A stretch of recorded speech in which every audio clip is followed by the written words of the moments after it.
নমস্কার বন্ধুরা, এনডি লাভ স্টেশনে আমি জয়দীপ আরও একবার তোমাদের সবাইকে স্বাগত। আজকে বৃহস্পতিবার, ঘড়িতে রাত ঠিক ৮টা। আর বৃহস্পতিবার রাত ৮টা মানেই এনডি লাভ স্টেশনে প্রেমের আড্ডায় ভিন্ন স্বাদের প্রেমের গল্প। ভালো লাগলে কিন্তু চ্যানেলটা অবশ্যই সাবস্ক্রাইব করে দিতে হবে। আর হ্যাঁ, কমেন্ট করে জানাতে ভুলবে না কে কোথা থেকে গল্পটা শুনছো। আর লাইক কিন্তু অবশ্যই করে দিও।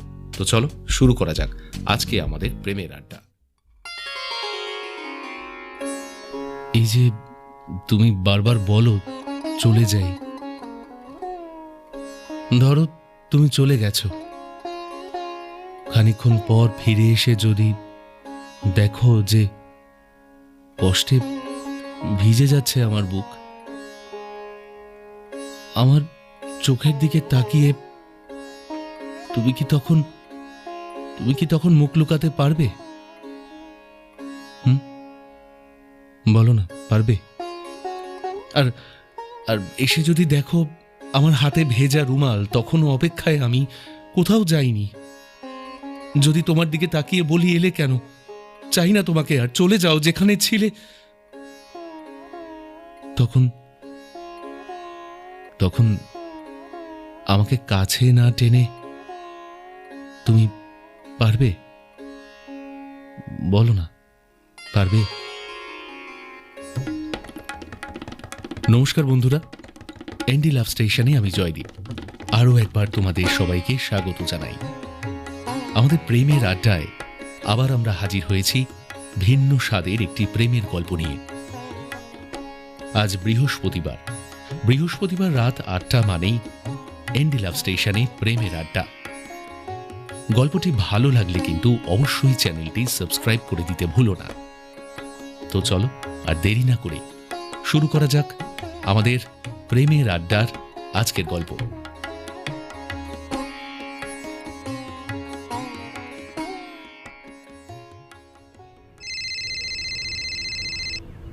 হ্যালো, কই বিকেলে তো আর কোনো অর্ডার ছিল না? আরে হ্যাঁ, আপনাকে তো সকালেই বললাম আমি। না না স্যার, কোথাও একটা ভুল হচ্ছে। আমি তো শুধু দুপুরেই 30 জনের খাবার বলেছিলেন। ওহো, আপনাকে তো সকালেই বলে দিলাম যে সন্ধেবেলা 10 জনের খাবার লাগবে, বলিনি আমি? ও সরি স্যার, হবে হয়তো, মানে আমি মিস করে গেছি আর কি, কাজের মধ্যে থাকি তো। আগে থেকে অর্ডার ছিল না তো সেই জন্য। ঠিক আছে, অসুবিধে নেই, আমি 8টার মধ্যেই পাঠিয়ে দিচ্ছি। কি কি লাগবে বললেন? হ্যাঁ, লুচি, আলুর দম, মিষ্টি, 10 জনের মতো। ঠিক আছে স্যার, ঠিক আছে, ওকে। কোনো কাণ্ডজ্ঞান নেই লোকটার। যদি আমি নিজে থেকে ফোনটা না করতাম তাহলে লোকগুলোকে না খাইয়ে বাড়ি পাঠাতে হতো। আজ কোজাগুড়ি লক্ষ্মী পূর্ণিমা, তাই এই শুভ দিনে দেবরাজের নতুন ফ্ল্যাটটায় একটা লক্ষ্মীনারায়ণ পুজোর আয়োজন হয়েছিল ছোট করে। পুজো হয়ে গেছে দুপুরবেলাতেই। আমন্ত্রিত লোকজনেরা বাড়ি ফিরে ঢেকুরও তুলে ফেলেছে ইতিমধ্যে। আর এ বেলা ঘরের কটা লোক ছাড়া আরও কয়েকজন আছে যাদের জন্য লুচি আলুর দমের ব্যবস্থা করা হয়েছে। দেবরাজের এই ফ্ল্যাটটা কেনাতে কারোরই বিশেষ মতামত ছিল না। রবীন্দ্রনগরে নিজেদের পৈতৃক ভিটেতে অঢেল সম্পত্তি, ওই বাড়িতেই সবাই থাকে। সেসব ছেড়ে আবার একটা ফ্ল্যাট। প্রথমেই বাদ সেধেছিল মা, তারপর বাবা, দাদা, বৌদি সবাই।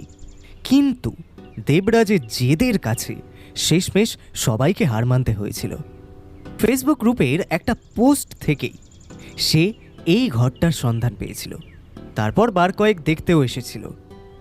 জায়গাটা টালিগঞ্জ স্টেশনের খুবই কাছে। ফ্ল্যাট কেনার পর থেকেই সপ্তাহের বেশিরভাগ দিনগুলোই দেবরাজ ফ্ল্যাটে কাটায়। দেবরাজ পেশায় ও নেশায় একজন ফটোগ্রাফার, সাথে সঙ্গীত শিল্পীও বটে। পকেটে টান পড়লেও প্যাশনকে বিসর্জন দিতে চায়নি কখনো। ঘরের দরজাটা বন্ধ করে সবে একটা সিগারেট জ্বালাতে যাবে, অমনি কলিং বেলটা বেজে উঠল। হ্যাঁ, আসছি। দরজা খুলতেই একটা রোগা শ্যামবর্ণের কালো শার্ট পরা 29 বছরের ছেলে ঝাঁপিয়ে গলা জড়িয়ে ধরল দেবরাজের। আরে ভাই, কিরে, কতদিন পর, কেমন আছিস? পাক্কা 4 বছর পর কলেজের খাস বন্ধুর সাথে আবার দেখা। উল্লাসে ভরে উঠল ড্রয়িং রুম। দেবরাজের মাও হাঁটুর ব্যথা নিয়ে ঘর থেকে উঠে এলো। কি এটা সেই পার্থ নাকি? আরে চেনাই তো যাচ্ছে না রে তোকে। চেহারাটার কি হাল করেছিস বলতো? দেবরাজের মায়ের পায়ে টুক করে একটা প্রণাম ঠুকে নিয়ে মিষ্টির প্যাকেটটা হাতে দিল পার্থ। থাক থাক বাবা থাক। রোগা হয়ে যাচ্ছি? আরে এত খাই তাও যে কেন হচ্ছি কে জানে। তুই রোগা হচ্ছিস আর দেবুটাকে দেখ, দিন দিন যেন কুমড়ো হচ্ছে। আরে না না, ও কুমড়ো না, ও লাউ।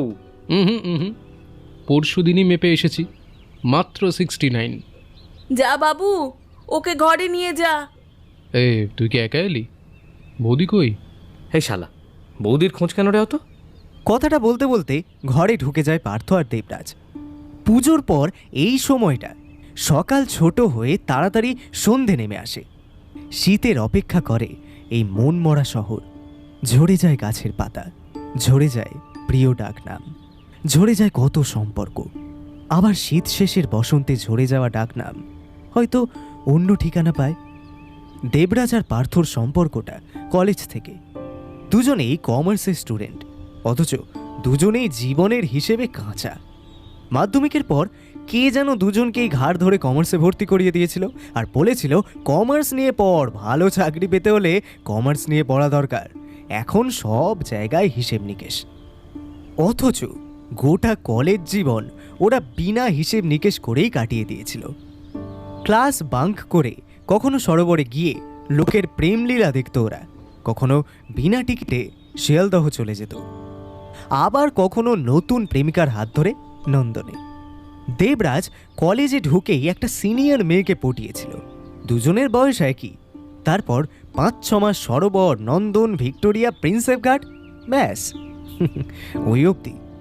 মেয়েটা আরও একটা মালদার ছেলে জুটিয়ে ভেগে গিয়েছিল। তারপর আরও প্রেম এসেছে। অনেকবার মন ভেঙেছে লেডি কিলার দেবরাজের।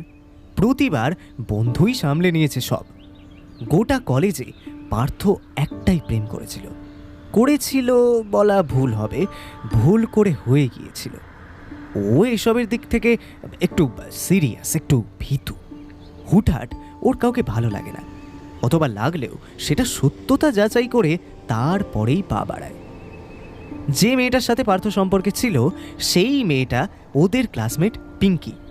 পিঙ্কি গোটা ক্লাসের সামনে প্রপোজ করেছিল পার্থকে। সেদিন কেন যে না বলতে পারেনি পার্থ, তার উত্তর ওর কাছে আজও নেই। তাহলে ফাইনালি তুইও ইন এ রিলেশনশিপ?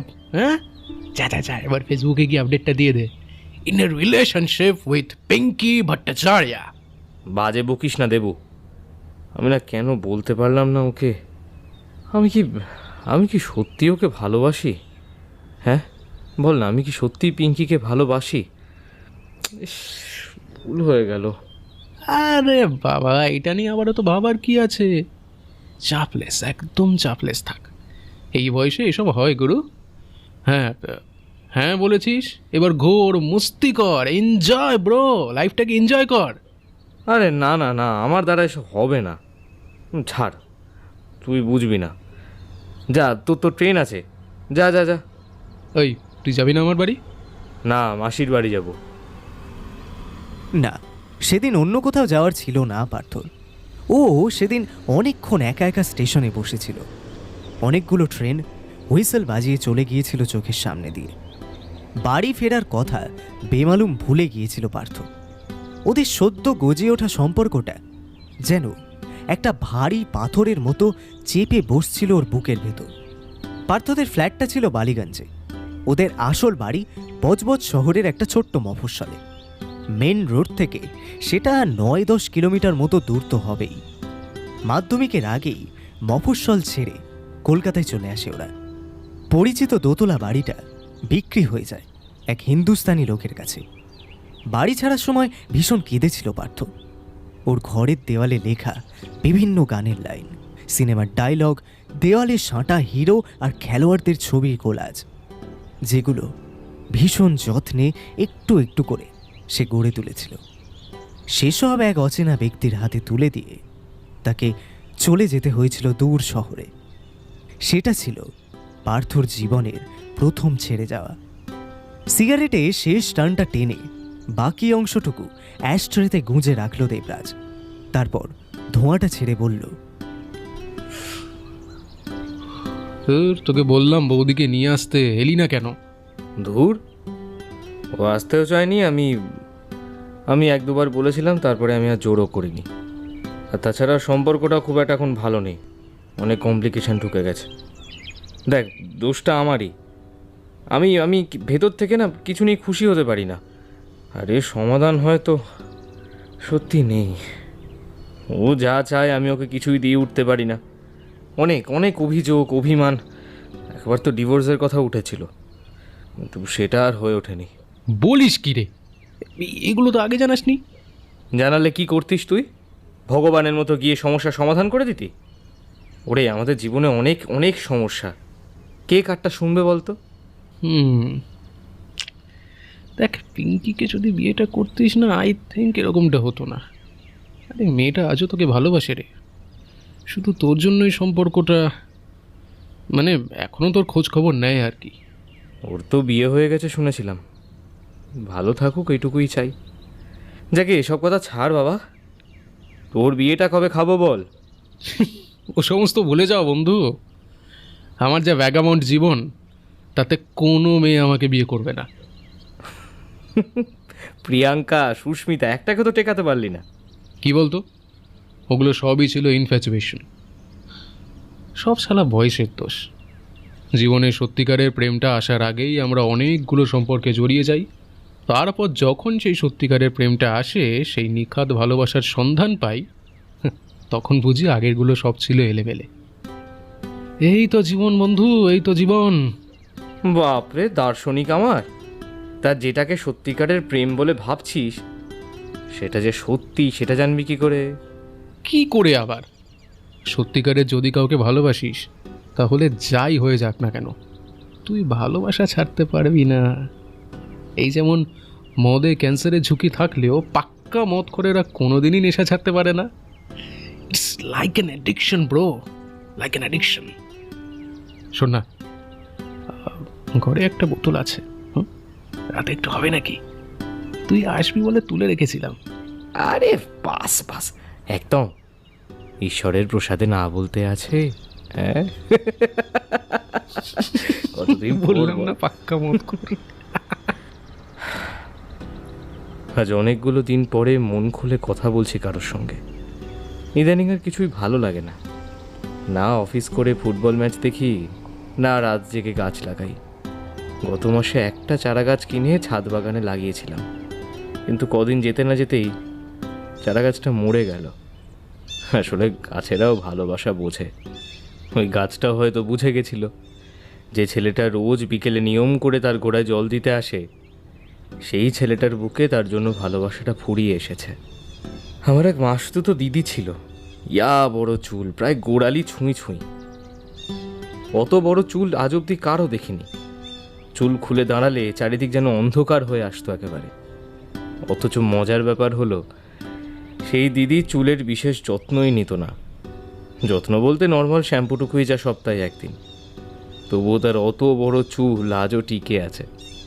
দিদিকে দেখার পরেই বুঝেছিলাম ভালোবাসায় একটা ঐশ্বরিক ক্ষমতা আছে। ভালোবাসাহীন নিয়ম মাফিক যত্নে থেকে যাওয়া যায় না, কিন্তু শুধু ভালোবাসায় আবার থেকে যাওয়া যায়। মরতে মরতে বেঁচে যাওয়া যায়, ভালোবাসার নাম নিয়ে থেকে যাওয়া যায়। ভালোবাসা, ভালোবাসা আর হবে না এই জীবনে। পুজোর পর এই সময়টায় গোটা শহরটা কেমন যেন মন খারাপ করে থাকে। ছেঁড়া হোর্ডিং, এঁটো ঘুগনির পাতা, অন্ধকার গলিপথ, অর্ধেক খোলা প্যান্ডেল। পথে ঘাটে ভিড়টাকেও বড় ফাঁকা ফাঁকা লাগে এই সময়। বড় একটা উৎসবের শেষে মন খারাপের সুর ভেসে ওঠে প্রতিটি হৃদয়।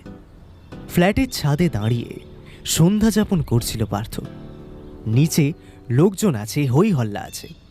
সেই হই হল্লা থেকে পিঠ বাঁচিয়ে ও একা একা ছাদে উঠে এসেছে, নিজের সাথে একান্তে একটু সময় কাটাবে বলে।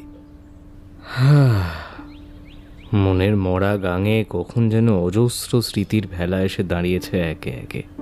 আবছা হয়ে যাওয়া কিছু মুখ ভেসে আসছে চোখের সামনে। সে মুখেদের ভিড়ে রয়েছে খিচুড়ি স্কুলের বন্ধু টুনটুন, পাড়ার দাদা ভোম্বল, জীবনের প্রথম ভালো লাগা নয়ন, তার বদমেজাজি ঠাকুমা সরবালা। এদের মধ্যে খিচুড়ি স্কুলের বন্ধু টুনটুন আর ঠাকুমা সরবালা চিরতরে বিদায় জানিয়ে চলেও গেছে। বাকিরা হয়তো আছে, কিন্তু দীর্ঘদিন কোনো যোগাযোগ নেই। টুনটুনের মুখটা খুব মনে পড়ছে আজকে, স্পষ্ট। ওর চলে যাওয়ার দিনটা ভুলতে পারবো না কখনো। ডিসেম্বরের একটা মধ্যরাত্রি। 2 দিন আগেই আবার আমার জন্মদিন গেছে। টুনটুনও এসেছিল জন্মদিনে। তার ঠিক 2 দিন পরেই মাঝরাতে ব্রেন স্ট্রোকে মারা গেল ছেলেটা। ক্লাস 5-এ পড়া একটা ছেলের ব্রেন স্ট্রোক। কেউ বিশ্বাস না করলেও এটাই ঘটেছিল। টুনটুনের বাড়িতে সেদিন আমাকে যেতে দেয়নি বাবা মা। দুজনের বাড়ি একদম পাশাপাশি ছিল, মাঝে খালি একটা খোলা মাঠ। ডিসেম্বরের মধ্যরাত্রে শীতল কুয়াশা চাদর ভেদ করে কান্নার রোল ভেসে আসছিল ওদের বাড়ি থেকে। কাতারে কাতারে লোক জড়ো হয়েছিল ওদের বাড়ি। আর আমি খাটের এক কোণায় বসে মুখে চাদর চেপে শুধু কাঁদছিলাম। যে ছেলেটা শেষ দিন বিকেলবেলাও আমার জন্য ঠোঙায় মুড়ে সোনপাপড়ি নিয়ে এসেছিল, সে যে আর নেই, এ কথা বিশ্বাস করতেই পারছিলাম না। দুজনেই তখন ক্লাস 5-এর অ্যানুয়াল দিচ্ছি। রেজাল্ট বেরোবার আগেই সব শেষ। এই টুনটুন চলে যাওয়ার পরে আর বাইরে বেরোতে ইচ্ছাই করতো না। খেলার মাঠ, পুকুর, ঘাট সব ছেড়ে দিয়েছিলাম। তখন নয়ন এসেছিল একদিন আমার বাড়িতে আমাকে ডাকতে। নয়নকে একদম ছোটবেলা থেকে আমি চিনতাম, ওই খিচুড়ি স্কুল থেকেই। একই পাড়ায় বাড়ি, কিন্তু বন্ধুত্বটা হয়েছে হাই স্কুলে উঠে। নয়ন খুব সাধারণ একটা প্রতিমার মতো ছাঁচে ফেলা মুখ, চোখগুলো পটল চেরাও নয় বা হরিণীর মতোও নয়, সাধারণ চোখটাও, তবু একটা উজ্জ্বল দীপ্তি আছে তাতে। নাকের ডগায় একটা ছোট্ট আঁচিল আছে, বেনি করা ঘন চুল। আমার বাড়ি থেকে আরও 6-7টা বাড়ি পরেই নয়নের বাড়ি। আমি বিকালে খেলতে আসছিলাম না দেখে নয়ন সেদিন ডাকতে এসেছিল। পার্থ ওদের চিলেকোঠার ঘরে তক্তপোষে চুপ করে শুয়েছিল। সময়টা শীতকাল। শীতের নরম রোদ এসে পড়েছিল ওর মুখে। পায়রার খোপ থেকে পায়রাগুলো মাঝে মাঝে ডানা ঝাপটে উড়ে যাচ্ছিল দূরের পথে। 2-1টা সাইকেলের বেল, কুকুরের চিৎকার, শোঁ বাতাস আর পায়রার ডানা ঝাপটানোর শব্দ ছাড়া অন্য কোনো শব্দ ছিল না আর। নয়ন বলল, কিরে পার্থ, খেলতে যাবি না? আরে আজকে বউ বাসন্তী খেলা হচ্ছে মাঠে, চল চল, বিট্টু তোকে ডাকছে। তুই চলে যা, আমি যাব না। কেন? টুনটুনের জন্য তোর মন খারাপ, তাই না? উফ, এত বকিস কেন? যা না, গিয়ে খেল না। শোন না, একটা জিনিস আছে তোর জন্য। জিনিস? কি রে? দিতে পারি যদি মাঠে যাস। আগে দে, তারপর যাব। সোয়েটারের পকেট থেকে ঠোঙায় মোড়া 2টো শনপাপড়ি বের করে নয়ন। শনপাপড়িটা দেখে পার্থ চুপ করে যায়। নয়ন একটা তুলে ওর গালে গুঁজে দেয়। এনে খা। তুই শনপাপড়ি খেতে ভালোবাসিস তো? তুই দুঃখ পাস না? দেখ, টুনটুন তোর সাথেই আছে। আমার পড়ার দিদি বলে, যারা তারা হয়ে যায় তারা নাকি তাদের পছন্দের জিনিসের মধ্যেই বেঁচে থাকে। টুনটুন চলে যাওয়ার পরে যে অন্ধকারটা মাঠময় নেমেছিল, সেইটা একটু একটু করে ফিকে হতে শুরু করলো নয়নের হাত ধরে। ধুলো উড়িয়ে পাশাপাশি ছুটে যায় 2টো সাইকেল। সূর্যাস্তের পরও 2টো ছায়া পুকুর ঘাটে বসে থাকে। টুনটুনের বদলে সোনপাপড়ির ঠোঙায় ভাগ বসায় নয়ন। কিভাবে যেন সেই হলদে মিষ্টি সোনপাপড়িটা ওরও প্রিয় হয়ে গেল। আজও রাস্তাঘাটে সোনপাপড়ি দেখলে টুনটুন আর নয়নের কথাই মনে পড়ে। তাই প্রতিবার 2টো করে সোনপাপড়ি কিনি এখনো। একটা নিজে খাই, আর অন্যটা কোনো পাখি বা কুকুর কিংবা ভিকিরিকে খাইয়ে দিই। নয়ন পড়াশোনায় ভীষণ ভালো, কিন্তু ওদের আর্থিক অবস্থা খুব একটা সচ্ছল নয়। ওর রোল নাম্বার চিরকালই 1 থেকে 3-এর মধ্যেই থাকে। আর এদিকে পার্থর আর্থিক অবস্থা যথেষ্ট সচ্ছল। উচ্চশিক্ষার সুযোগ থাকলেও পড়াশোনায় তার খুব একটা মতিগতি নেই। সময়টা ছিল জানুয়ারি মাসের একটি সন্ধে। পাড়ায় লোডশেডিং। তখন ওদের ক্লাস 7। ইংলিশ টিউশন সেরে দুজনে বাড়ি ফিরছিল অন্ধকার পথ ধরে। সেদিন নয়ন সাইকেল নিয়ে যায়নি, তাই উপায় না দেখে পার্থর সাইকেলেই চাপতে হয়েছিল ওকে। এই রাস্তাটা কত অন্ধকার আজকে না রে, তোর ভয় করছে না নয়ন? না, ভয় করবে কেন? তুই আছিস তো। একা গেলে বরঞ্চ ভয় করতো। কথা বলতে বলতে এগিয়ে যাচ্ছিল ওদের 2 চাকার সাইকেল। হঠাৎ অন্ধকারের ভিতর থেকে কি যেন বেরিয়ে এসে সাইকেলে সামনে দাঁড়ালো। কোনো রকমে পা ফেলে দাঁড়ালো পার্থ, আরেকটু হলেই পড়ে যেত। বিপরীত ব্যক্তি তার হাতে থাকা ফোনের টর্চটা জ্বালল। সেই আলোয় ওরা দেখল ক্লাস 10-এর রতনদা আর তার বন্ধু বাবলু। আরে তোমরা বলবে তো, ভয় পেয়ে গেছি।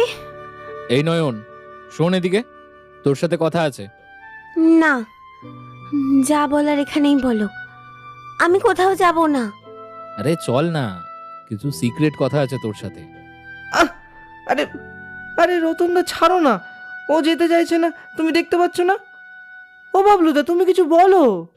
রতনদা নয়নের হাতটা টেনে হাতের উপর একটা চুমু খেয়ে বলল, আই লাভ ইউ নয়ন, তুই যদি চাস আমরা তাহলে সম্পর্কটাকে। কথাটার শেষ করতে হয় না রতনকে। কাঁধে সজোরে ধাক্কা দিয়ে ছুটে পালিয়ে যায় নয়ন। মাটিতে পড়ে যায় রতনদা। এই তোমরা যাও তো এখন, আমি আসছি। সাইকেলে চেপে নয়নের পিছু নেয় পার্থ। প্যান্টের ধুলো ঝাড়তে ঝাড়তে উঠে দাঁড়ায় রতনদা। নয়নকে উদ্দেশ্য করে চেঁচিয়ে বলে, আজকে পালিয়ে গেলেও তুই আমার হবি নয়ন, শুধু আমার।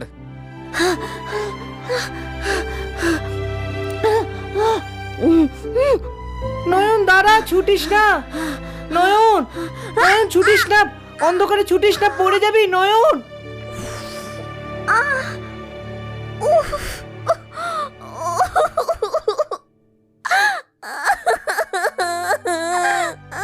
আরে আরে, দেখলি তো, বলেছিলাম পড়ে যাবি। এই লেগেছে, লেগেছে, কোথায় লেগেছে বল? আরে বল না কোথায় লেগেছে। এই এই এই কাঁচ, আরে এই নয়ন। জীবনে প্রথম প্রপোজাল পেয়ে যে কোনো মেয়ে কাঁদতে পারে, তা এই প্রথম দেখল পার্থ। ওদের ক্লাসে টিনা সেই কবে থেকে ক্লাস 9-এর একটা দাদার সাথে চক্কর চালাচ্ছে।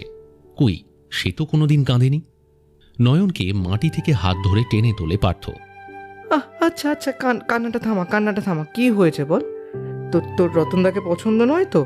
আচ্ছা বল, আরে বল না, কাঁদছিস কেন, কাঁদছিস কেন? আচ্ছা আচ্ছা ঠিক আছে, আচ্ছা আচ্ছা ঠিক আছে, আমি ওকে বলে দেবো, কান্নাটা থামা।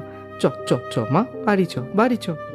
কান্নাটা থামতে বাড়ির সামনে ছেড়ে এসেছিল ওকে পার্থ। তারপর ওর হয়ে রতনদাকে নিজেই না বলে দিয়েছিল। নয়নের বাবা ভীষণ রাগী মানুষ, তার উপরে পাকা মদখোর। দিন রাতের হিসেব নেই, যেখানে সেখানে উল্টে পড়ে থাকত। স্কুলে এসব ঘটনা ঘটছে জানলে নয়নকে আর আস্ত রাখত না বাবা।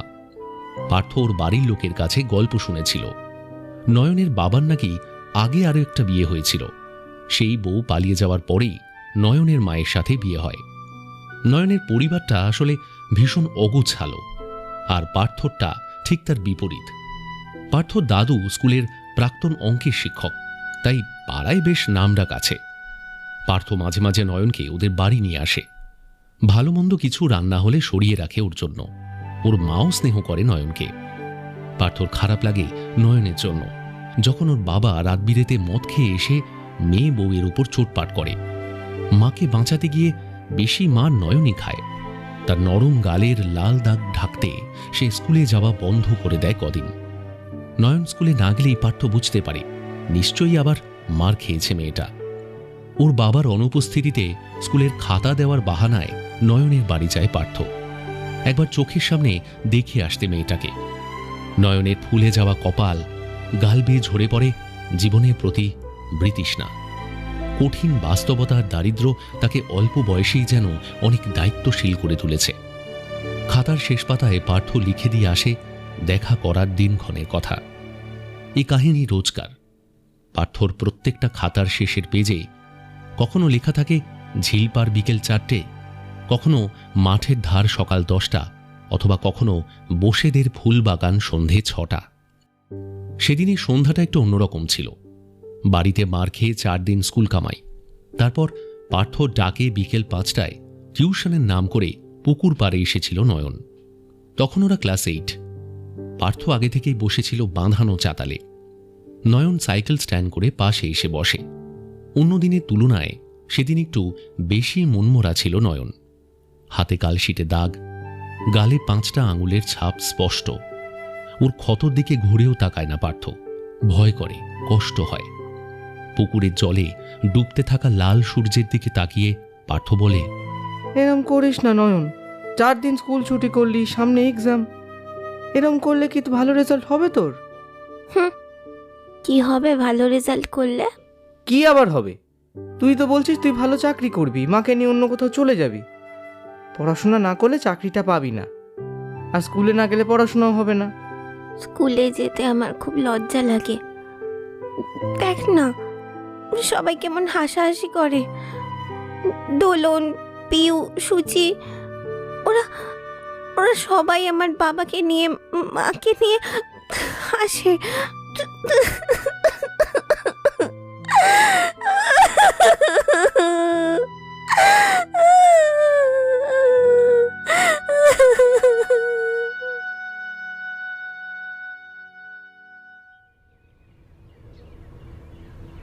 নয়নের চোখের নোনতা জলের গন্ধ সেদিন ছড়িয়ে পড়ে সন্ধ্যার বাতাসে। প্রিয় খেলার মাঠটা আবারও একা হয়ে গেছিল। মাথার ওপরে জেগেছিল একটা অভাগী চাঁদ। নয়ন ওই অভাগী চাঁদের মতোই সুন্দর এবং একা। স্কুলেও তেমন একটা বন্ধু ওর ছিল না, আর বাড়িতে তো ছেড়েই দিলাম।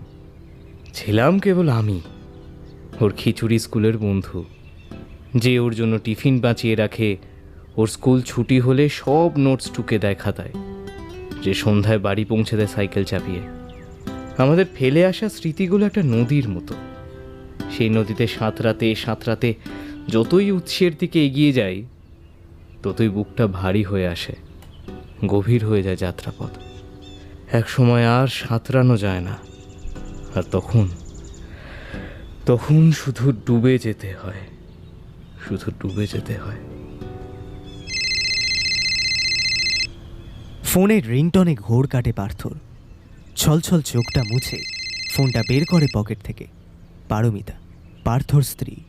ফোনটা ধরবে না করেও ধরে ফেলে শেষমেশ। হ্যাঁ বলো। তোমাকে এতবার ফোন করলাম, কোথায় ছিলে? ব্যস্ত ছিলাম একটু। বলো, কি বলবে বলো। বলছি, কিছু খেয়েছো? সেই কখন তো বেরিয়েছো সকালবেলায়। হ্যাঁ খেয়েছি। আমায় নিয়ে এত চিন্তা করার কোনো দরকার নেই তো। আমি রাখছি, পরে কথা বলবো। আর কোনো কথা না বলে ফোনটা কেটে দেয় পার্থ। আবার ডুব দেয় ভাবনার সাগরে। মাকে বলেছিলাম বিয়েটা করব না, কিন্তু কেউ শুনলো না, জোর করে চাপিয়ে দিল সবটা। প্রথম দায়িত্ব, কর্তব্য, ভালোবাসার ভান করতাম, যতটুকু করলে অপরজনকে খুশি রাখা যায় আর কি। কিন্তু ধীরে ধীরে সবটাই যেন কেমন ফিকে হয়ে গেল। অফিস থেকে ফোন করে দিনে 4 বার বউয়ের খোঁজ নেওয়ার অভিনয়টা আর চালিয়ে যেতে পারলাম না। কিংবা একটা মেয়ে তার স্বামীর থেকে যতটা যত্ন ও ভালোবাসা চায় সেসব দিতেও হয়তো পারলাম না। তবুও পারমিতা কোনোদিন মুখে রাগ কাটেনি, ঝগড়া করেনি, সব সহ্য করে এখন নিঃস্বার্থ ভালোবেসে চলেছে। আর আমি কখনো বোঝার চেষ্টাটুকুও করিনি ওকে, কিংবা হয়তো করেছি কিন্তু পেরে উঠিনি। এই তো সেবার জন্মদিনের রাতে পারমিতা খুব কেঁদেছিল আমাকে জড়িয়ে ধরে। গোটা দিন অফিস আর রাতে বন্ধুর বাড়ি ডিনার সেরে ঘরে ফিরে মনে পড়েছিল পারমিতার জন্মদিন ওই দিনে। মায়ের মুখে শুনেছিলাম মেয়েটা নাকি সারাদিন ঘর থেকেই বেরোয়নি। দুপুরে মা পায়েস করে দিল, পায়েসের বাটিটা তুলে রেখেছিল আমার সঙ্গে খাবে বলে। রাতে ফিরে সবটা জানার পরে ভীষণ ভীষণ অপরাধী মনে হয়েছিল নিজেকে। ইচ্ছা করছিল নিজের গাড়ে দুটো ঠাস ঠাস করে থাপ্পড় মারি। ঘুমন্ত পারমিতাকে জাগিয়ে শুভ জন্মদিন বলতে মেয়েটা আমাকে আমাকে আষ্টে পৃষ্ঠে জড়িয়ে অঝরে কেঁদে উঠেছিল মেয়েটা। সারাদিন একবারও মনে পড়লো না তোমার আমাকে? হ্যাঁ, তোমার মুখে শুভ জন্মদিন শোনার জন্য আমি সারাটা দিন অপেক্ষা করলাম জানো। আচ্ছা পার্থ, এটুকু কি আশা করতে পারি না আমি তোমার কাছ থেকে? আই এম সরি পারমিতা, আমি একদম ভুলে গেছিলাম। আচ্ছা আচ্ছা আচ্ছা, কেঁদো না পারমিতা। হ্যাঁ, আই এম সরি, আমার ভুল হয়ে গেছে, বলছি তো লক্ষ্মীটি। কেঁদো না, চলো খাবে চলো। তুমি পায়েস রেখে দিয়েছো না আমার জন্য, চলো। না, খাবো না। আচ্ছা ঠিক আছে, কাঁদে না, চলো। আচ্ছা, তুমি যেদিন রাত্রে নেশা করে বাড়ি ফেরো, একমাত্র সেই দিনগুলোতেই তোমার সোহাগ আসে না? আর নেশা কাটলে আমি আর কেউ নই। পার্থ, কেন করো তুমি এরকম? আমায় কি একটুও ভালোবাসতে নেই পার্থ? এমন সহজ প্রশ্নেরও কোনো উত্তর ছিল না আমার কাছে। এই প্রশ্নের সত্যিই কোনো উত্তর হয়তো হয় না। কেন ভালোবাসতে পারিনি আমি পারমিতাকে, এর উত্তর আমার জানা নেই। পারমিতা ভীষণ ম্যাচিওর একটা মানুষ, যে কোনো কঠিন পরিস্থিতি খুব সহজে সামলে নিতে পারে। ওর দুঃখ, কষ্ট, চাওয়া পাওয়া কোনো কথাই মুখ ফুটে বলে না। তবে সেই মেয়ের সেদিন যে কি হয়েছিল, যে নিজেকে টুকরো করে ভেঙে বিলিয়ে দিয়েছিল আমার কাছে। সিগারেটের পোড়া ফিল্টারটা ফেলে পা দিয়ে আগুনটা নিভিয়ে দিল পার্থ।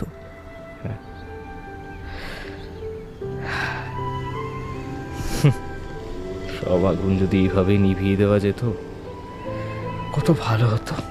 পার্থ, পার্থ! দেবরাজ ডাকতে ডাকতে সিঁড়ি বেয়ে উঠে এলো ছাদে। কি রে শালা গান্ডু নাকি? কখন থেকে ডাকছি তোকে, শুনতে পাও না কানে? নিচে আয়, খাবারগুলো সার্ভ করতে হবে তো। হ্যাঁ, চ। দেবরাজের সাথে নিচে নেমে গেল পার্থ।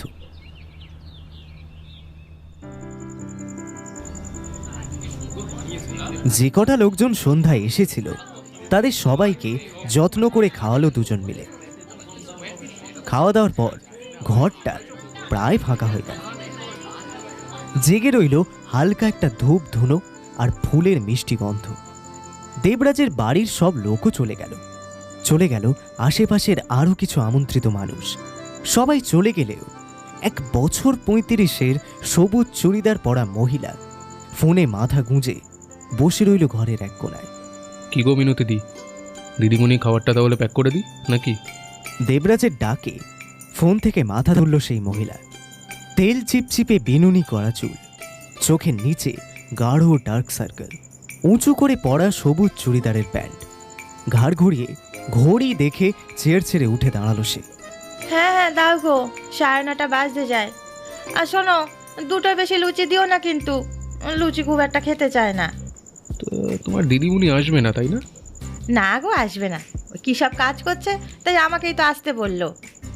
এটা কে, বন্ধু নাকি? হ্যাঁ, ওর নাম হলো পার্থ, আমার কলেজের বন্ধু। ও, তা ওনাকে নিয়ে কাল এসো না আমাদের বাড়ি। ঠিক আছে, সময় পেলে নিয়ে যাব। সাদা কৌটোয় লুচি, আলুর দম আর মিষ্টি ভরে মহিলার হাতে তুলে দিতেই মহিলাটি চলে গেল। তারপর নিজেরা খাওয়া দাওয়া সেরে বিছানায় দেহ রাখতেই ক্লান্তির চোটে একেবারে এক ঘুমে সকাল হলো।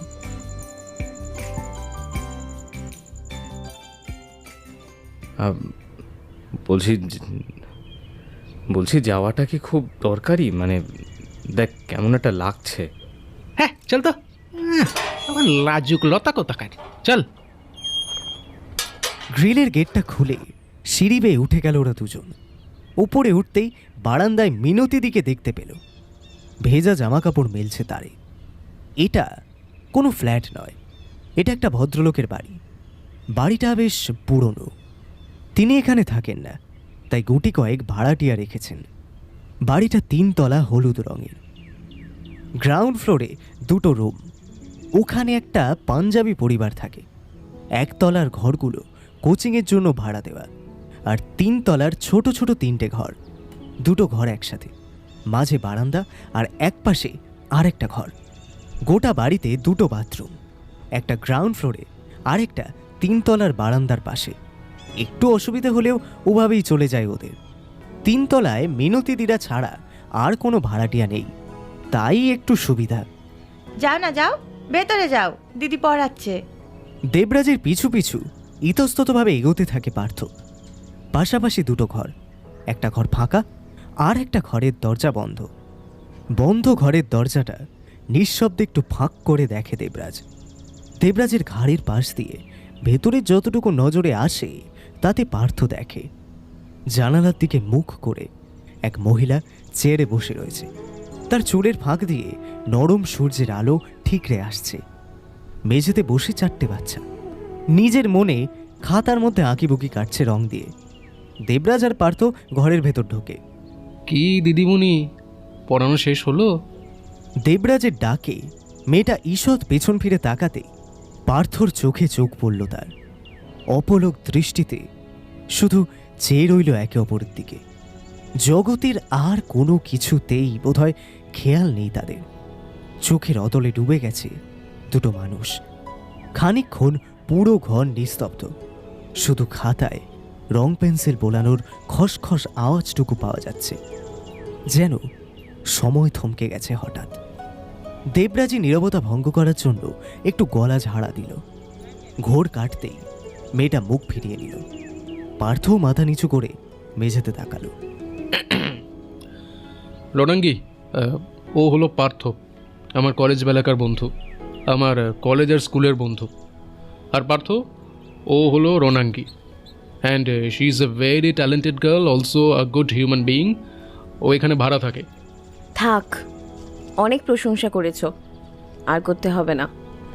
আরে দেবরাজ, বসো না। আর আপনিও বসুন, দাঁড়িয়ে থাকবেন না প্লিজ। আর তোমরা একটু দাঁড়াও, আমি বরঞ্চ মিনতিদিকে চা করতে বলি। তোমরা একটু বসো, আমি আসছি। চেয়ার ছেড়ে উঠে যায় রণাঙ্গি। পার্থ বসে। দেবরাজ ঘাড় ঘুরিয়ে তাকিয়ে থাকে রণাঙ্গির দিকে। বাচ্চাগুলো তখনও এগিয়ে চলেছে, কেউ পাহাড়, কেউ সূর্য, কেউ বা আবার সবুজ ঘাস জমিতে একচালা বাড়ি। পার্থ মাথা নিচু করে বসে বসে আঙুল মটকাচ্ছে। নতুন জায়গায় এসে ছেলেটা একেবারে লজ্জাবতী লতা হয়ে গেছে, যেন মনে হচ্ছে ওর জন্য পাত্রী দেখতে আসা হয়েছে। বেশ খানিকক্ষণ পর মিনতিদি 2 কাপ চা নিয়ে ঘরে ঢোকে। আমি খাবো না, ওকে দিন। আপনি তো আজকের অতিথি, আপনার জন্যই তো স্পেশাল, নিতেই হবে, নিন। তোমার হাতে চাটা না খাসা, যাই বলো। এই তোমার দিদিমণি কোথায় গেল? আসছে, ওই ঘরে গেল দেখলাম তো। বলতে বলতেই চায়ের কাপ হাতে ঘরে ঢোকে রণাঙ্গি। ঠোঁটের কোণে স্নিগ্ধ হাসি, অবিন্যস্ত চুল মুখের ওপর খেলা করছে। পরনে সাদা সালোয়ার আর নীল ওড়না। এই, তোরা আজকে যা, তোদের আনতে এসে গেছে। বাচ্চাগুলোকে হাত ধরে নিয়ে যায় মিনতি। কাল গেলে না কেন? গেলে তো ভালো লাগতো। না, আসলে একটু কাজ ছিল, তাই মিনতিদিকেই বললাম যেতে। বাই দ্য ওয়ে, তোমার বন্ধু কি কথা বলতে পারে না? আরে না, ও মনে হয় লজ্জা পাচ্ছে। এই, এত লজ্জা পাস না তো। বলুন, কি বলবেন? না, কি আর বলবো, আপনি লজ্জা পাচ্ছেন তাই বলছি। লজ্জা পাবেন না, এখানে আমরা ছাড়া আর বাড়তি কেউ নেই।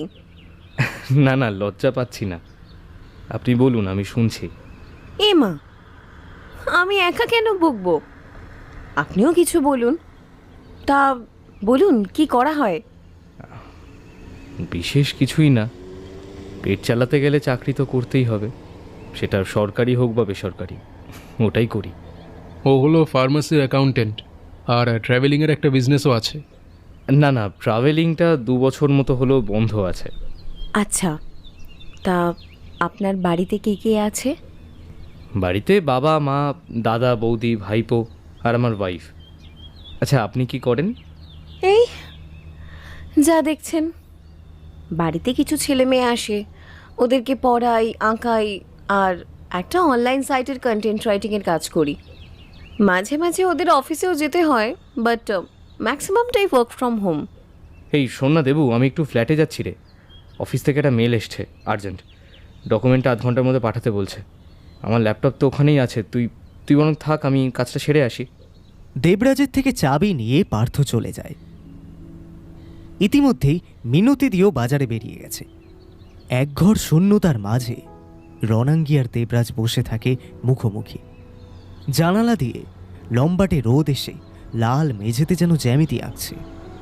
সে রোদের ছিটে রণাঙ্গির মুখটা যেন আরও সুন্দর হয়ে ওঠে, প্রতিমার মতো। দেবরাজ অপলক দৃষ্টিতে তাকিয়ে থাকে সেদিকে। যতই দেখে ততই আরও দেখতে ইচ্ছে হয়। দেবরাজের মনে হয় শুধু ওই মুখের দিকে তাকিয়ে একটা গোটা জীবন পার করে দেওয়া যায়। রণাঙ্গিকে প্রথম যেদিন দেখেছিলাম সেদিনও একটা নীল রঙের কুর্তি পরেছিল। জানলার পাশে বসে রবীন্দ্রসঙ্গীত শুনছিল এক মনে। পর্দার আড়াল থেকে শুধু ওইটুকুই দেখেছিলাম। মেয়েটাকে ডেকে সেই সুন্দর দৃশ্যটাকে নষ্ট করতে একদম ইচ্ছে করলো না, তাই কথা না বলেই ফিরে গেছিলাম। সেদিন সারা রাত ঘুমাইনি। 1 মিনিটের জন্য পর্দার আড়াল থেকে দেখা সেই দৃশ্যটা কেমন যেন আমার জীবনটাকেই বদলে দিয়েছিল। ডায়েরি ভরে কবিতা জন্মালো, আর ছাদের অন্ধকারে শোনা গেল রণাঙ্গিকে ভালোবাসার এই সহজ সত্যিটুকু আজ অবধি কাউকে বলতে পারেনি দেবরাজ। বলতে পারেনি রণাঙ্গির সামনে এসে দাঁড়ালে ওর কেমন ভয় করে, লজ্জা করে। রণাঙ্গির বিষয়ে বিশেষ কিছুই জানে না দেবরাজ, কখনো জিজ্ঞাসাও করেনি। শুধু যতটুকু চোখে দেখতে পায় ততটুকুই। ভালোবাসতে গেলে ভাগ্যের সবটা জানতে হয় না, নইলে তো ভালোবাসাটাই হতো না। না চাইতেও কেমন যেন মেয়েটার মায়ায় জড়িয়ে পড়েছে দেবরাজ। একটা দিনের কথা ওর মনে পড়ে ভীষণ। তখন সবে সবে ও এই ফ্ল্যাটে এসেছে। ভাঙা আয়নার কাঁচ পরিষ্কার করতে গিয়ে বাঁ পায়ের নিচটায় অনেকখানি কেটে গিয়েছিল। চিনি দিয়ে রক্তটা বন্ধ করেছিল কোনোভাবে, কিন্তু ব্যান্ডেজ ছিল না ঘরে। মিনতিদিকে ফোন করেছিল দেবরাজ। এই মিনতিদি, বলছি তোমাদের ঘরে ব্যান্ডেজ আছে গো। আসলে একটা কাঁচ পরিষ্কার করতে গিয়ে পাটা অনেকটা কেটে গেল। রক্তটা থামিয়েছি কোনোভাবে, কিন্তু কাটাটা আছে, কিন্তু আমি তো বাড়িতে নেই গো, দুপুরে ফিরবো। তুমি একটু কষ্ট করে যেতে পারবে গো? দিদিমণি বাড়িই আছে। আচ্ছা ঠিক আছে ঠিক আছে। নিচের ফ্ল্যাটের কারোর থেকেই নিতে পারত, কিন্তু প্রথম প্রথম সেভাবে কারোর সাথেই আলাপ হয়নি, তাই হুট করে ব্যান্ডেজ চাইতে যাওয়াটা ভালো দেখায় না। এখানকার স্পেশাল দোকান লোকনাথ গ্রসারি স্টোরসে চা পাতা কিনতে গিয়েই মিনতিদির সাথে আলাপ হয়েছিল দেবরাজের। ফ্ল্যাট কেনার একদম প্রথম দিন। তারপর একদিনের গল্পগুজবেই দুজনের হাঁড়ির খবর জেনে গিয়েছিল। সেই থেকেই শুরু এই বাড়ি ও বাড়ি যাওয়া আসা, তরকারির বাটি আদান প্রদান। মিনতিদির নাকি একটা ভাই ছিল, অনেকটা দেবরাজের মতোই। সে 20 বছর বয়সে সমুদ্রে তলিয়ে যায়, আর খোঁজ পাওয়া যায়নি। দেবরাজকে দেখলেই মিনতিদির ওর ভাইয়ের কথা মনে পড়ে। তাই দেবরাজের ওপর মিনতিদির এই টান, এই স্নেহ, ভালোবাসা। সেদিন দেবরাজ খুঁড়িয়ে খুঁড়িয়ে রণাঙ্গির বাড়ি গিয়েছিল। ও তুমি, তা কিছু বলবে? বলছি ব্যান্ডেজ হবে।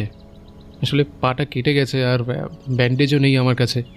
মিনতিদি বললো তোমার কাছে নাকি পাবো। ও হ্যাঁ, আছে তো। ভিতরে এসো প্লিজ, আর দেখি কতটা কেটেছে।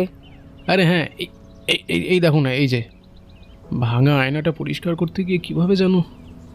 এ মা, এ তো অনেকটা কেটে গেছে।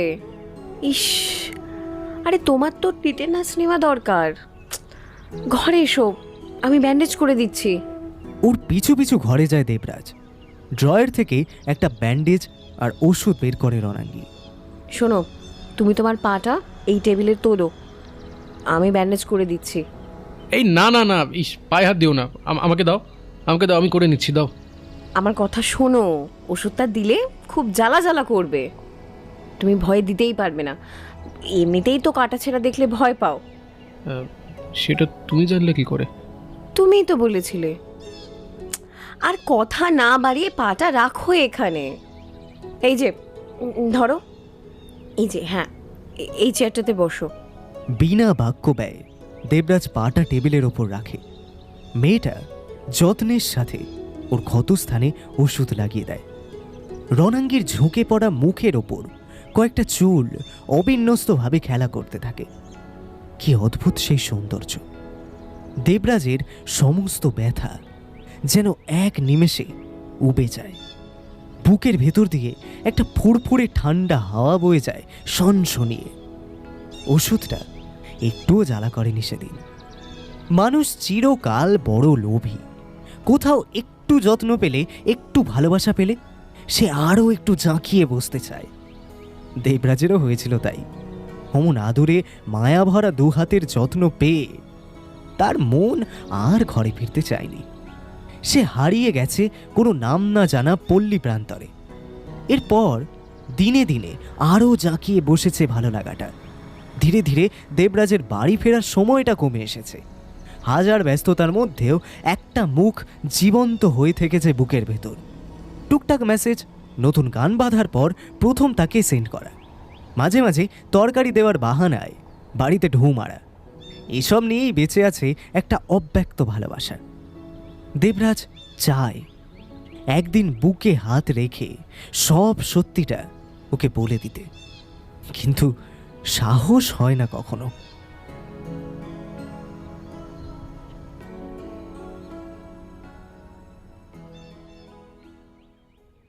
পার্থ ভাই, শোন না, তুই আজকের দিনটা থেকে যা প্লিজ।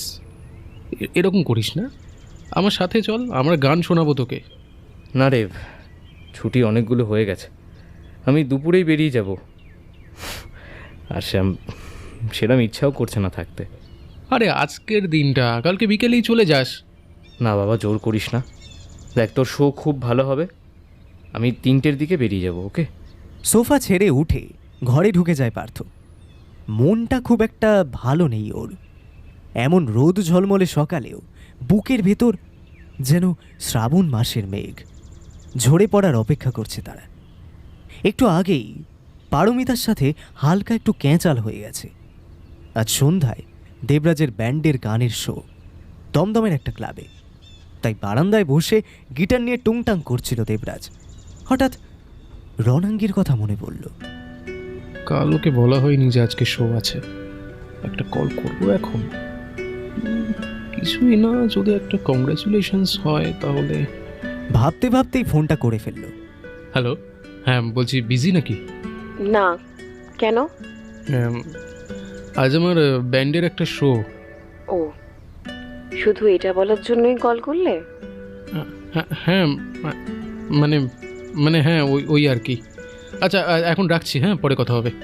হ্যাঁ, রাখো। কলকাতা শহরের বুক চিরে ওদের গাড়িগুলো এগিয়ে যাচ্ছে গন্তব্যের দিকে। গাড়ির সামনের সিটে মুড অফ করে বসে আছে দেবরাজ। সকালে ওকে ফোনটা করে মুডের 108টা বেজে গেল একেবারে। একটা কংগ্রাচুলেশনসও বলা যায় না। আমাদের আর কিছু হবে না, বেকার ভাবনা। রণাঙ্গী আমাকে কোনোভাবেই ভালোবাসবে না। দেবরাজ, এটা মাথায় ঢোকাও। এই সহজ সত্যিটুকু মেনে নিতে এত সময় লাগছে কেন? রণাঙ্গীর কংগ্রেচুলেশনস ছাড়াই আমাকে স্টেজে উঠে ফাটিয়ে গান করতে হবে। ঘড়িতে এখন বিকেল 4:30। পার্থ হয়তো বেরিয়ে গেছে বাড়ির উদ্দেশ্যে। একটা কল করে জেনে নেব। না থাক, আর ভালো লাগছে না। ঘরের চাবি মিনতিদির কাছে রেখে আসতে বলে দিয়েছি। রাতে ফিরে ওখান থেকেই নিয়ে নেব। কারোর সাথেই আর কথা বলতে ইচ্ছে করছে না এখন, থাক। গাড়ির সিটে হেলান দিয়ে চোখ বুঝল দেবরাজ। দরজা খোলার শব্দে ঘুমটা ভেঙে গেল রণাঙ্গীর। চোখ মেলে তাকালো সে। ঘুম জড়ানো চোখেই দেখল একটা মুখ তার দিকেই তাকিয়ে রয়েছে। পার্থ। ভয় পেল রণাঙ্গী। বুকের কাছ থেকে সরে যাওয়া জামাটা ঠিক করতে করতে উঠে বসল। মিনতিদির আসার শব্দে পার্থ অনেকটা দূরে সরে গেল। মিনতিদি ঘরে ঢুকলো কথা বলতে বলতে। ও মা, তুমি ঘুমোচ্ছিলে বুঝি? আমি ভাবলাম বই পড়ছো। না গো, পড়তে পড়তে ওই চোখটা লেগে গিয়েছিল একটু, তাই ঘুমিয়ে নিলাম। উনি তোমার সাথে দেখা করতে এসেছেন, তোমার থেকে পড়াশোনার বিষয়ে কী সব জানার আছে। ও আচ্ছা, দাঁড়িয়ে আছেন কেন? বসুন না। তোমরা কথা বলো, আমি তাহলে আবার শুলাম ও ঘরে গিয়ে। হ্যাঁ। মিনতিদি চলে গেল। রণাঙ্গী মাথা নিচু করে দাঁড়িয়ে রইল একভাবে।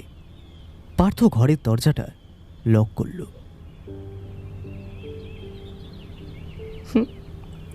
এই ফুলটা কারোর আবার প্রিয় হয় এই প্রথম শুনলাম। কি অদ্ভুত চয়েস রে মাইরি তোর। লাল টুকটুকে গোলাপ থাকতে শেষে সাদা গন্ধরাজ। হ্যাঁ, সবারই তো পছন্দ আলাদা। হ্যাঁ, আর তোরটা খুব রেয়ার। হুম, আমি মানুষটাও না এই দুনিয়াতে এক পিসই আছি রে। এনে দিতে বলেছিলিস, এনে দিয়েছি। এবার ফুচকা খাওয়া। অনেক কাঠখড় পুড়িয়ে খুঁজে পেয়েছি, কিন্তু ফুচকা খাওয়াতেই হবে। পুকুর পাড়ে বিকেল নামছে ধীরে ধীরে। দিনটা রবিবার, মাঠে আজ একটু বেশি ভিড়। তাই পার্থ আর নয়ন হাঁটতে হাঁটতে এসে বসেছে রায়দের পুকুর পাড়ে। ফাঁকা, নিস্তব্ধ, সবুজে ঘেরা এলাকা। চুপচাপ বসে থাকলেও মন ভালো হয়ে যায়। এই নয়ন, নয়ন কদিন পরেই রেজাল্ট। ফার্স্ট হবি তো? জানি না, যা। আর যদি হই তাহলেও খাওয়াবো না। রেজাল্টের দিন তোকে একটা সারপ্রাইজ দেবো, মনে রাখিস। রতনদা নয়নকে প্রপোজ করার পর থেকেই ধীরে ধীরে এই বন্ধুত্বের রং বদলে গেছে পার্থ চোখে। নয়নকে নিয়ে আরও অনেকটা সিরিয়াস হয়ে পড়েছে পার্থ। নয়নকে ও আর শুধু ছোটবেলার বন্ধু ভাবতে পারে না, বরং আরও বেশি কিছু ভেবে বসে। আসলে বয়সটাই ওরকম। স্কুলের সব বন্ধুরাই ক্লাসের কোনো না কোনো বান্ধবীর প্রেমে পড়েছে। গোটা টিফিন টাইম ব্যালকনি থেকে ঝুঁকে তাকে দেখে দেখেই কেটে যাচ্ছে। আড়ালে আবডালে বন্ধুরা তার নাম নিয়ে রাগাচ্ছে। ওপর উপর রাগ দেখালেও মনের মধ্যে তখন একটা চরম প্রশান্তি খেলা করছে যেন। একদিন স্কুলে একটা বিচ্ছিরি ঘটনা ঘটল।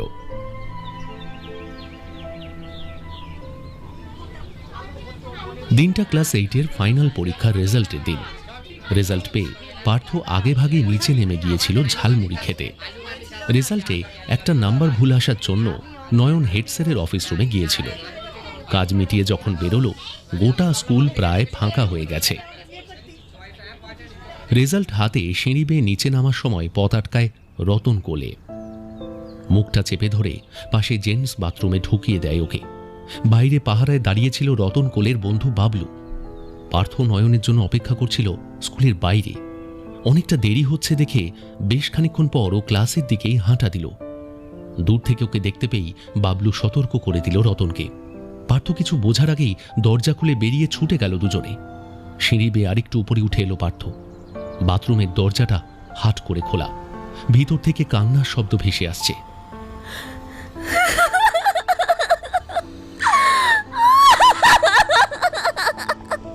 তড়িঘড়ি বাথরুমের ভিতরে উকি মারল পার্থ।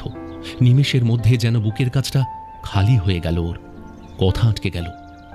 বাথরুমের মেঝেতে অর্ধনগ্ন অবস্থায় বসে নয়ন। ওড়নাটা কোনো রকমে বুকের কাছে চেপে বসে রয়েছে। ছুটে গিয়ে জামাটা গলিয়ে দেয় নয়নের গায়ে। তারপর কি করা উচিত কি অনুচিত কিচ্ছু না ভেবে শুধু সজোরে ঝাপটে ধরে পার্থ নয়নকে। নয়ন কেঁদেই চলেছে। ওর চোখের জলে পার্থর কাঁধ ভিজে গেল। পার্থর চোখেও জল। কোনো রকম সান্ত্বনা দিতে পারল না আজ আরও নয়নকে। শুধুই জাপটে রাখলো সব নোংরা ছোঁয়ার থেকে। পার্থর ব্যাগে থাকা গন্ধরাজ ফুলের সুগন্ধটা কোথায় যেন উবে গেছে হঠাৎ। যে ফুলটা দিয়ে আজ পার্থ ওর মনের সব কথা বলবে ভেবেছিল নয়নকে, সে ফুলটা মন কেমন করে ব্যাগের ভিতরেই পড়ে রইল। ঠোঙায় মোড়া শনপাপড়ি দুটো হাওয়া পেয়ে কেমন শক্ত হয়ে গেল। খানিকক্ষণ পর স্কুলের গার্ড দেখতে পায় ওদের। বাথরুমের ভিতরে দুজন দুজনকে জাপটে ধরে বসে। সঙ্গে সঙ্গে হেড স্যারের অফিসে খবর চায়। স্টাফ রুমের টিচাররাও 3 তলা থেকে নেমে আসেন। সব অপবাদ গিয়ে পড়ে পার্থর ওপর। স্কুল জুড়ে হই হট্টগোল শুরু হয়। আশেপাশের লোকেরাও ভিড় জমায়। স্যারের হাতে বেধড়ক মার খায় পার্থ। বাড়িতে খবর যায় দুজনেরই। পার্থর সমস্ত উত্তর চাপা পড়ে যায় সকলের কোলাহলে। কেউ যেন শুনেও শুনতে পায় না পার্থর কথা। নয়ন কথা বলার মতো অবস্থাতেই নেই। ওর মা এসে ওকে বাড়ি নিয়ে যায়। পার্থ আর কোনো কথা বলে না, অপবাদটা মাথা পেতে নেয়। সবাই আসল সত্যিটা জানার থেকে সেদিন অপবাদটা মেনে নেওয়া অনেক সহজ ছিল। দুনিয়ার সবাই আমায় ভুল বুঝুক, নয়ন তো জানে যে আমি কোনোদিনও কোনো দোষ করিনি। ব্যাস, তাতেই আমার হবে। বাবা এসে মারতে মারতে নিয়ে গেছিল পার্থকে। দাদুর সম্মান ধুলোয় মিশিয়ে যায় এক নিমেষে। পার্থকে স্কুল থেকে রাস্টিকেট করা হয়। স্কুল পড়া সব বন্ধ হয়ে যায় ওর। বাড়ি থেকে বেরোনোই ছেড়ে দেয় ছেলেটা। চিলেকোঠার তক্তপোষেই রাত দিন কেটে যায়। চোখের পাতায় শুধু ভেসে আসে নয়নের অসহায় মুখটা। আর রতনের উপর তীব্র রাগের আগুনটা যেন সর্বদা ধিক ধিক করে জ্বলতে থাকে ওর বুকের ভেতর। যদি একবার সুযোগ পাই আমি ওই রতনটাকে মেরেই ফেলবো। নয়নকেও হয়তো ওর বাড়ি থেকে বাইরে বেরোতে দেবে না ওর বাবা। ওই রতনকে আমি নয়নের জন্য ভীষণ মন কেমন করে তো, কিন্তু দেখা করার উপায় নেই। নয়নের প্রিয় গন্ধরাজ ফুলটা ওই স্কুলের ব্যাগেই আটকা পড়ে আছে। ভালো লাগে না। গোটা পাড়ায় রটে যায় ঘটনাটা। পার্থর বাবা এসব সহ্য করতে না পেরে বাড়ি বিক্রি করে অন্যত্র চলে যাওয়ার সিদ্ধান্ত নেন। মাত্র 2 সপ্তাহ আগেই পার্থর দাদা চাকরি পেয়েছে একটা বড় কোম্পানিতে। তাই দাদার অফিসের কাছাকাছি বালিগঞ্জে একটা ফ্ল্যাট কিনে পরিচিত মফস্বল ছেড়ে দেয় ওরা। স্কুলের ঘটনাটা ঠিক 10 দিন পর ওরা বাড়ি ছেড়ে চলে যায়। বাড়ি ছেড়ে যাওয়ার দিনও নয়নকে দেখতে পায় না পার্থ। ওর পা দুটো যেন জড়িয়ে আসে। থেকে যেতে ইচ্ছে করে সেই পরিচিত আদুরে মফস্বলে, সেই খেলার মাঠ, সেই পুকুর ঘাট, স্কুল, টিউশন, পাড়ার বন্ধু আর নয়ন। হলদে ট্যাক্সির লুকিং গ্লাসে সবাই যেন হাতছানি দেয় ওকে। অতীত পিছনে ফেলে যত এগিয়ে যায় ট্যাক্সিটা, পরিচিত মুখগুলো ততই যেন হাওয়ায় মিলিয়ে যায়। পাড়ার সরু গলি আর নিস্তেজ কোলাহল ছাড়িয়ে গাড়িটা মহানগরীর পথে পাড়ি দেয়। অপলক দৃষ্টিতে একে অপরের চোখের দিকে তাকিয়ে থাকতে হাউমাউ করে কেঁদে ওঠে পার্থ। আষ্টে পৃষ্ঠে জড়িয়ে ধরে রণাঙ্গীকে।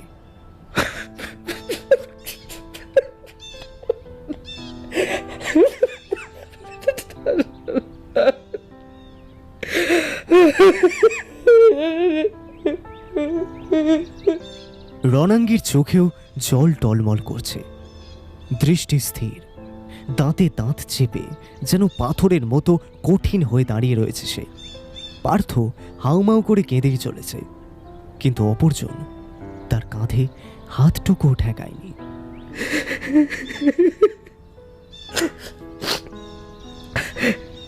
নয়ন, নয়ন, আমায় চিনতে পারছিস নয়ন? তোকে আবার চিনতে পারবো না? তোর মুখের আদল এত তাড়াতাড়ি ভুলে যাই কি করে? আমি আমি আমি আমি জানতাম আমি জানতাম কোনো না কোনো দিন আমাদের আবার দেখা হবে নয়ন। আচ্ছা আচ্ছা, তোর বাড়ির সবাই এখনো আমাকে ভুল বোঝে না? হ্যাঁ রে, বল বল না। বাড়ির কেউ আর নেই রে, তাই ভুল বোঝার প্রসঙ্গই উঠছে না। নেই নেই মানে? কোথায় নেই মানে মনে ছাড়া আর কোথাও নেই। জানিস তো, দমকা হাওয়ায় তাসের ঘরটা ওলট পালট হয়ে গেছে। যেদিন স্কুলের ওই ঘটনাটা ঘটল, সেদিন সন্ধ্যায় বাবা মদ খেয়ে এসে ঝামেলা শুরু করলো বাড়িতে। আবার শুরু হলো মারধর।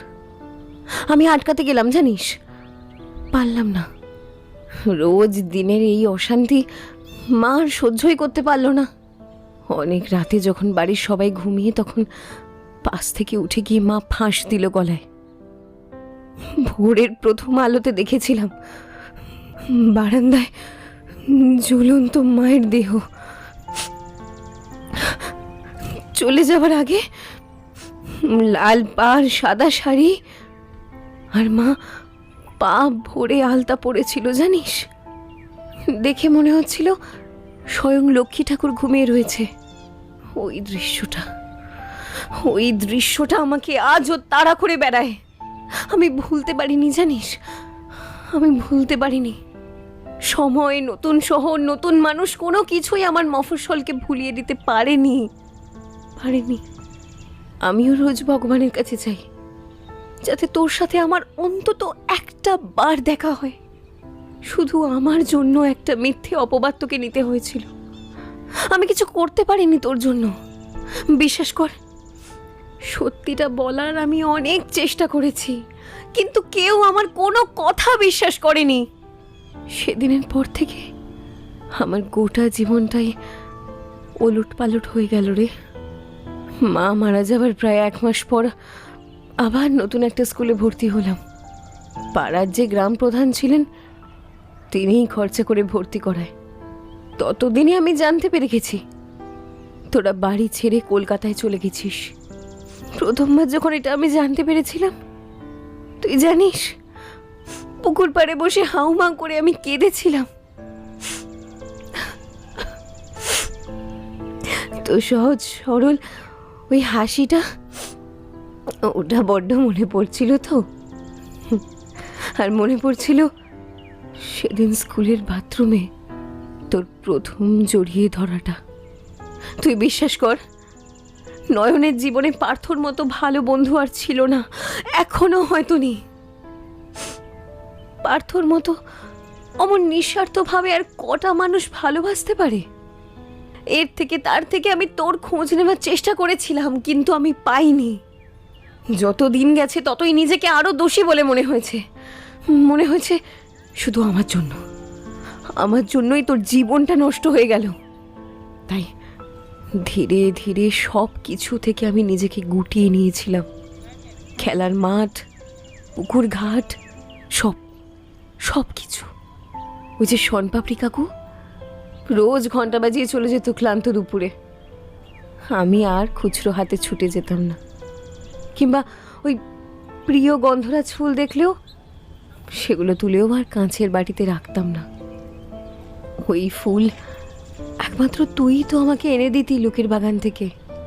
আর তারপর আমি সেটা বাড়ি নিয়ে গিয়ে কাঁচের বাটিতে যত্ন করে সাজিয়ে রাখতাম।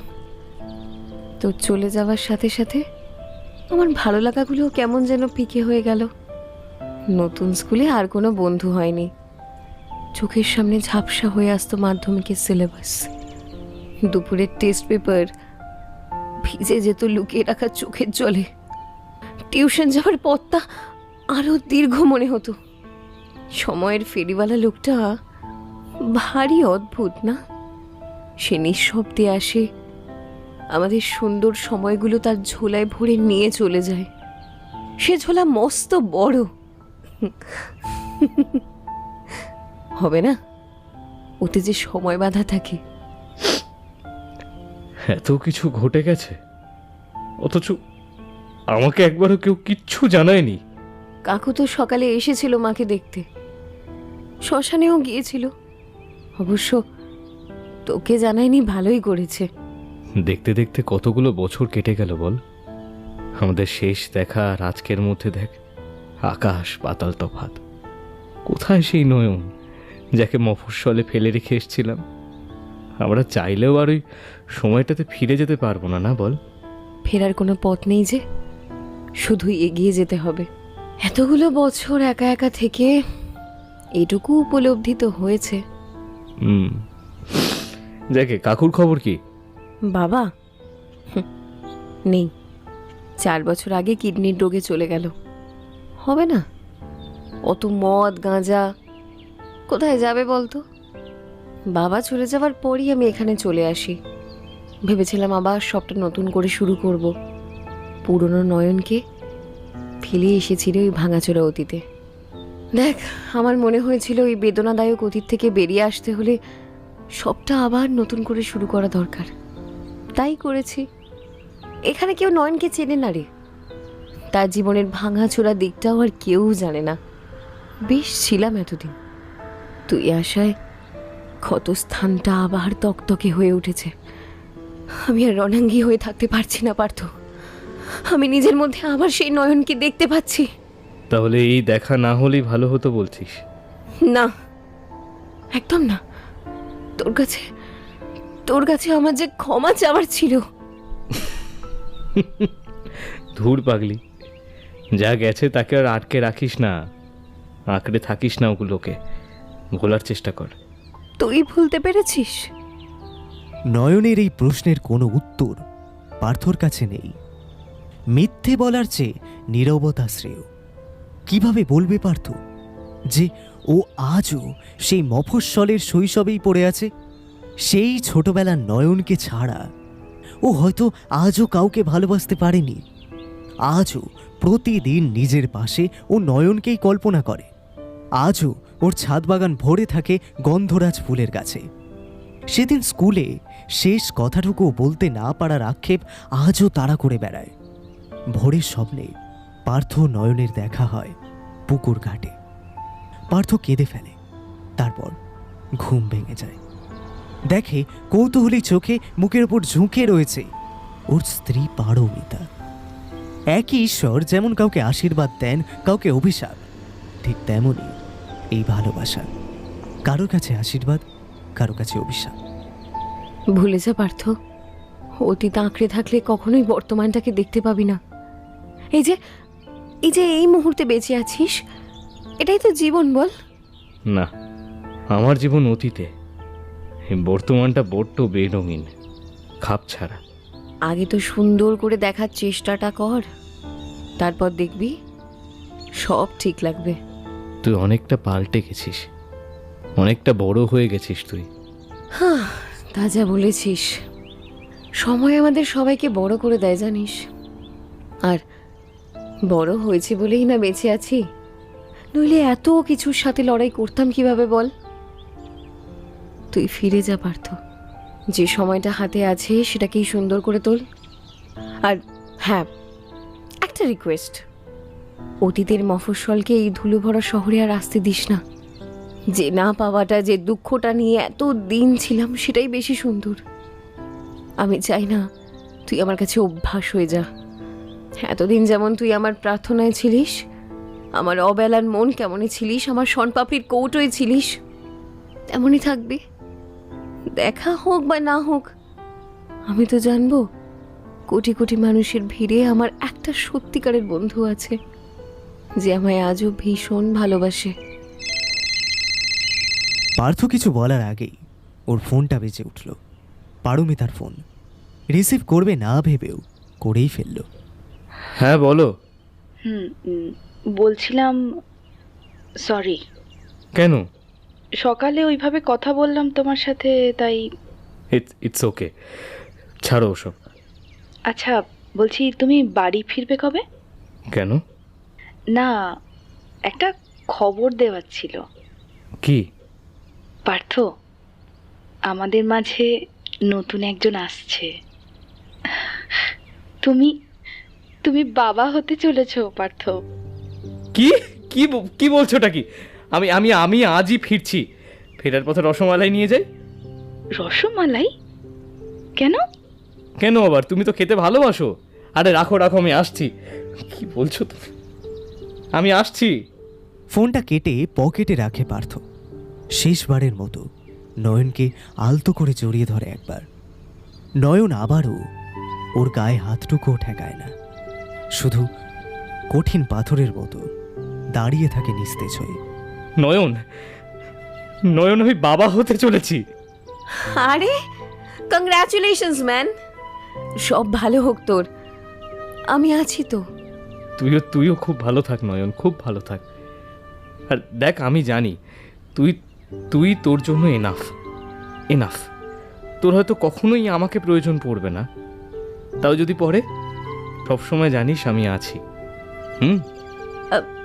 আচ্ছা, একটা মিনিট একটু দাঁড়িয়ে যা তো। নয়ন দরজা খুলে বাইরে বেরিয়ে যায়। পার্থ মেঝেতে রাখা ব্যাগ কাঁধে তুলে বিদায়ের প্রস্তুতি নেয়। যে কথাটা নয়নকে না বলার আক্ষেপে এতগুলো বছর কাটলো, আজ ওর সামনে দাঁড়িয়েও সে কথাটা বলতে ইচ্ছা হলো না। কি বা বলবো? ভালোবাসার কথা কখনো বলতে লাগে না, মানুষ নাকি এমনি বুঝে যায় সব। যে দূরত্বটা এতদিন আমাকে পিষে মারত, প্রতি মুহূর্তে বোঝাতো সব কিছু থেকেও যেন কিচ্ছু নেই জীবনে। আজ আজ এত কিছুর পরে আবারও সেই দূরত্বকেই বেছে নিলাম। যেমন ছিল এতগুলো বছর, নো কন্ট্যাক্ট, নাথিং, ঠিক তেমনই। আসলে মানুষের মতো মনটাও হয়তো অভ্যাসের তাস। দূরে থাকতে থাকতে, না পেতে পেতে মনটাও ওই একইভাবে ভালোবাসায় অভ্যস্ত হয়ে গেছে। এখন আর সময় কোথায় নতুন করে সবটা শুরু করার। ছেলেবেলায় যে জিনিসটা পাওয়ার জন্য কান্নাকাটি করে বাড়ি মাথায় করতাম, এখন সেই জিনিসটা আর পাশ কাটিয়ে রোজ তো চলে যায়। একেই বোধহয় বড় হয়ে যাওয়া বলে। একটা শনপাপড়ির বাক্স হাতে ঢোকে নয়ন। এই দেখ, দুটোই বেঁচে ছিল, হয়তো আজকের জন্যই। নে নে নে, খা। বাক্স থেকে শনপাপড়ি তুলে পার্থকে খাইয়ে দেয় নয়ন। ও হ্যাঁ, আর একটা কথা তোকে বলা হয়নি। তুই জানিস, বছর 7 আগে রতনের দুটো পা কাটা গেছে ট্রেনে। ওর শাস্তিও পেয়েছে। সময় সব হিসেব তুলে রাখে, জানিস তো। কিন্তু তুই বিশ্বাস কর, আমি না এর প্রতিশোধ নিতে চাইনি কখনো। শুধু ওই ঘটনাটা ভুলে যেতে চেয়েছিলাম। কিন্তু ওই নোংরা ছোঁয়াটা আজও আমাকে তাড়িয়ে বেড়ায়। মাঝরাতে দুঃস্বপ্নে ফিরে আসে সেই সময়টা। দেখ নয়ন, ভাবিস না, এই পৃথিবীতে টিকে থাকতে গেলে এমন এমন আরও অনেক প্রতিকূলতার সঙ্গে তোকে লড়াই করতে হবে। আর বিশ্বাস কর, আমি জানি তুই পারবি। একদম পারতে তো আমাকে হবেই। রণাঙ্গী কথার অর্থ কি বলতো? কি? যুদ্ধের উপযুক্ত নারী। আর যুদ্ধের উপযুক্ত নারী হয়ে নিজের জীবনযুদ্ধে কি করে হেরে যাই বলতো? কুয়াশা জমাট ভরে নরম উষ্ণ রোদের মতো হাসি ফুটে ওঠে দুজনের মুখে। হাসির সাথেই চোখটাও ছলছল করে ওঠে পার্থর। এটা আনন্দের অশ্রু। আজকের এই শনপাপড়ির স্বাদ সেই স্কুল জীবনের শনপাপড়িগুলোর মতোই। সঠিক সময় এলে জীবন সব ফিরিয়ে দেয়। ভালোবাসা, মানুষ, শনপাপড়ি, হ্যাঁ, যা যায় হুবহু সেটাই হয়তো ফেরে না, তবে সেটা নতুন রূপে ফিরে আসে অবশ্যই। কাফকা বলেছিলেন, everything that you love you will eventually lose, but in the end love will return in a different form.